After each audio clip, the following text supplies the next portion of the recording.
गुजरात के अहमदाबाद में 12 जून को जो हादसा हुआ था उसमें जिन लोगों ने भी अपनी जान गंवा दी थी उनके डीएनए मैच करने की प्रक्रिया अब भी जारी है और जैसे जैसे डीएनए मैच हो रहे हैं परिजनों को उनके अपनों के शव सौंपे जा रहे हैं। तब वडोदरा के मरहुमा मरियम पादरी का पार्थिव देह भी उनके परिजनों को डीएनए मैच होने के बाद आज सौंपा गया। दरअसल मरहुमा मरियम पादरी का पार्थिव देह वडोदरा उनके घर लाया गया और फिर अलवी वोहरा समुदाय के कब्रिस्तान में उनकी दफन विधि की गई।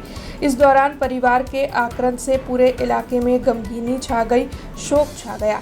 हालांकि आपको बता दें कि परिजनों की ओर से वडोदरा शहर भाजपा के अग्रणियों का सहकार के लिए धन्यवाद अदा किया गया। आज रोज मैं पिछला 4-5 दिवस से राह जोता था।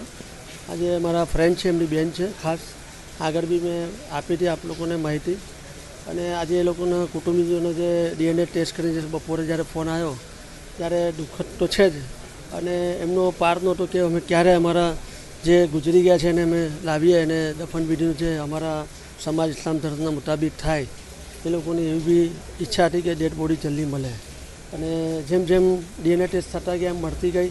કાલ સુધી અમે ફોન પર તો કોન્ટેક્ટમાં હતા જ અને સાંસદશ્રી બી પોતે હેમાંગ જોશીના જે પીએથી લગાવીને જે એમની ઓફિસના એ લોકો બી મહેનત કરી અને અમારા પ્રમુખશ્રી જયપ્રકાશ સોનીએ બી કીધું હતું કે આપ લોકો બી જે જરૂર પડે અમને તમને અમારે તો અમે તૈયાર છે। એના માટે એ લોકો અમારા પ્રમુખ સાહેબે બી સારી એવી અમારે મદદ કરી આ આમાં જે કાર્ય જે ડેડ બોડી લેવામાં મૂકવામાં જે કંઈ શું થયું તે બનાવવાની એવી દુઃખદની લાગણી વેચના સાથે સાથે અમારા શહેરના મહામંત્રીશ્રીને બી મોકલ્યા છે પાર્ટી તરફથી અને આ શ્રદ્ધાંજલિના ભાગરૂપે ભારતીય જનતા પાર્ટી વતી એમને મોકલ્યા છે શ્રદ્ધાંજલિ માટે। અમદાવાદમાં જે વિમાન દુર્ઘટના થઈ એમના ઘણા હદભાગી છે। જેમ જેમ ડીએનએ મેચ થતું જાય છે એમ બોડી બધાને આપતા હોય છે।